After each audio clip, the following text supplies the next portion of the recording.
Biblioteca Essênia, mas felizmente para Theod, os fragmentos permaneceram, protegidos pela areia seca.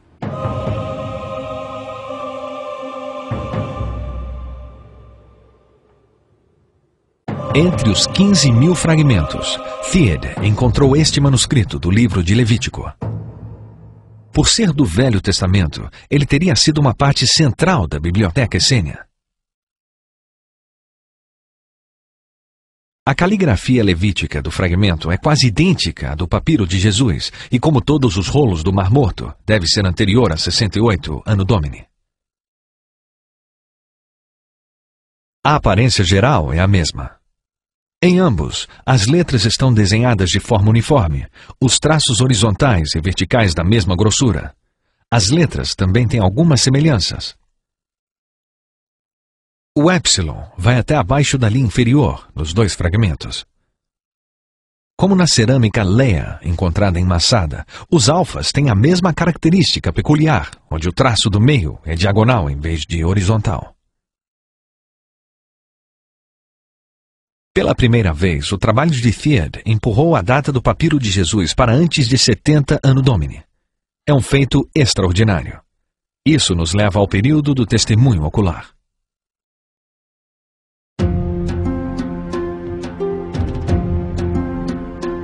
Quanto mais próximo do período do testemunho ocular Theod trouxer o papiro de Jesus, mais certos estaremos que os evangelhos foram escritos por pessoas que conheceram Jesus. Há algum indício de que os evangelhos foram escritos ainda mais cedo? É possível mostrar que foram escritos bem dentro do período do testemunho ocular? Indicações na geografia da Terra Santa sugerem uma data anterior. Temos que viajar a Banias, o ponto mais ao norte de Israel.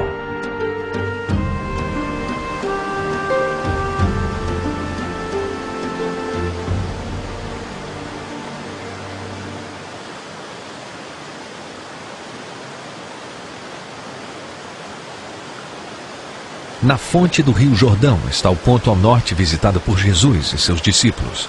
E como no deserto, a paisagem exuberante de Banias é rica em histórias dos evangelhos. É o lugar onde a verdadeira natureza de Jesus foi reconhecida pelo discípulo Simão. Os evangelhos nos contam que foi aqui que Simão declarou ser Jesus, o Cristo, o Filho de Deus vivo. Mas é o nome Banias que fornece uma pista surpreendente sobre a data dos próprios evangelhos, pois nos evangelhos de Marcos e Mateus ela tem um nome diferente. Os evangelhos referem-se a este lugar como Cesareia de Filipe, mas este nome não foi mais usado após 62 Anno Domini, quando seu nome foi mudado para Banias pelo rei Herodes. O fato de Mateus usar o velho nome sugere que ele estaria escrevendo quando o nome antigo ainda estava em uso antes de 62 Anno Domini. Essa mudança de nome é mais uma indicação de que os evangelhos foram escritos durante o período do testemunho ocular. Na cabeceira do rio está a cidade de Banias. Ela foi construída por Herodes em homenagem ao deus pagão Pan.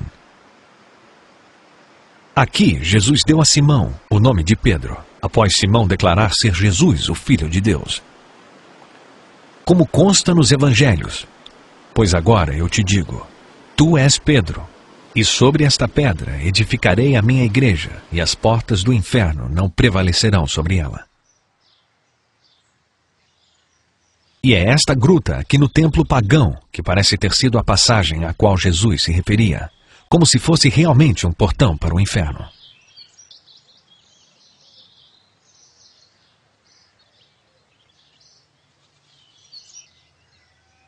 As palavras dos evangelhos parecem encaixar com o que hoje podemos ver com nossos próprios olhos.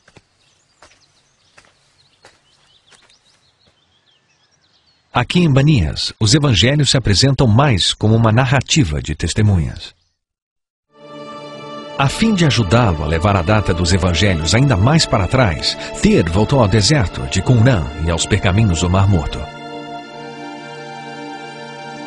Aqui nas ruínas da Caverna 7, arqueólogos encontraram outra minúscula parte dos rolos. Teed achava que ela poderia nos levar mais para dentro do período do testemunho ocular. Esse pequeno fragmento com letras escritas em grego é menor do que um selo postal. A pesquisa de Teed mostrou que é mais um pedaço do Evangelho cristão de São Marcos, com algumas palavras do capítulo 6.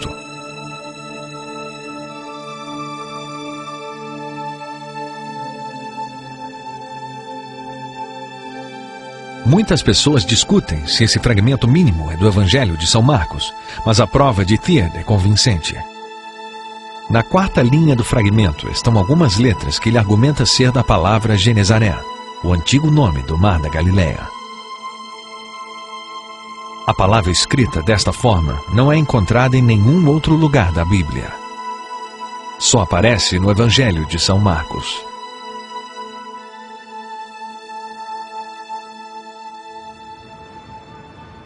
Teed encontrou em Jerusalém mais indícios que o fragmento vem do Evangelho de São Marcos.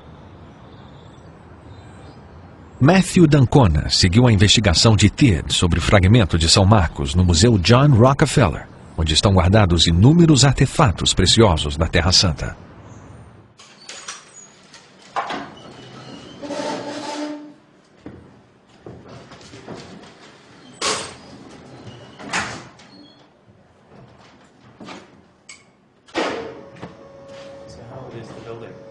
It was built in the 1930s by the Rockefeller family.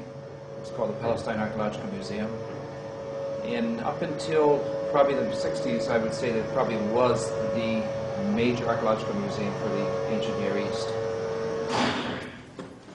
Joe Zayas, um curador de museu, contou a d'Ancona como ele pôde ajudar o trabalho de Teed através dos incontáveis artefatos guardados no subsolo do museu. Okay, these are the stores of the Israel Antiquities Authority. You have thousands of objects here going back to the late 19th century. How many objects have you got? Oh, we got over 75,000.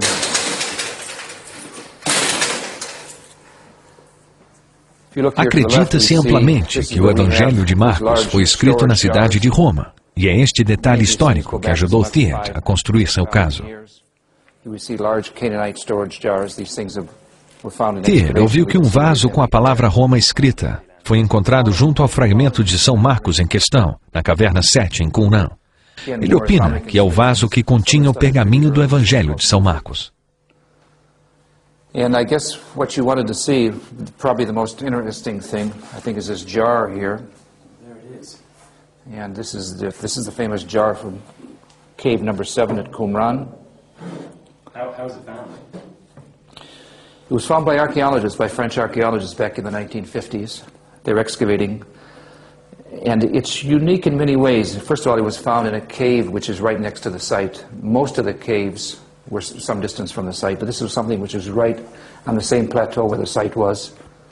And the cave is rather unique, Cave 7, in the sense that all of the documents found there were made out of papyrus, whereas the other 800 and some documents which we have from Qumran, with very few exceptions, everything is made out of leather.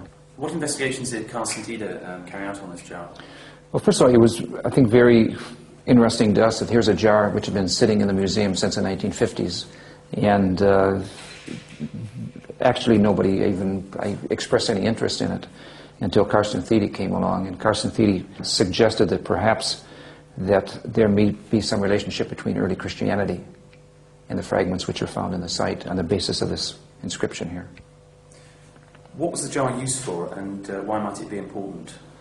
When we see this class of jars, it's clear that these things are made for one thing and one thing only, and that was the storage of scrolls. The reason is because it's a unique morphology which was designed to hold the scrolls. And how do we know this? So first of all, we see these lug handles. What they did was that the documents were put in the jars. They then put a cap. This is one of the original caps from Qumran. Once the cap is on, then what happens is there's then cordage, which then ties the cap onto the vessel itself. It wasn't made to hold wine, it wasn't made to hold water, it was to hold ancient documents. Essa inscrição no vaso do pergaminho quer dizer Roma, em hebraico. Historiadores creem que o vaso veio de Roma. Também acreditam que o Evangelho de São Marcos foi escrito na cidade de Roma. Encontrar o vaso perto do fragmento questionado deu a Theod mais uma prova de que o fragmento encontrado em Qumran de fato vem do Evangelho de São Marcos. Assim, Theod teve mais um fragmento datado de 68 Anno Domini. E, sem dúvida, este é de um pergaminho. O papiro de Jesus veio de um livro.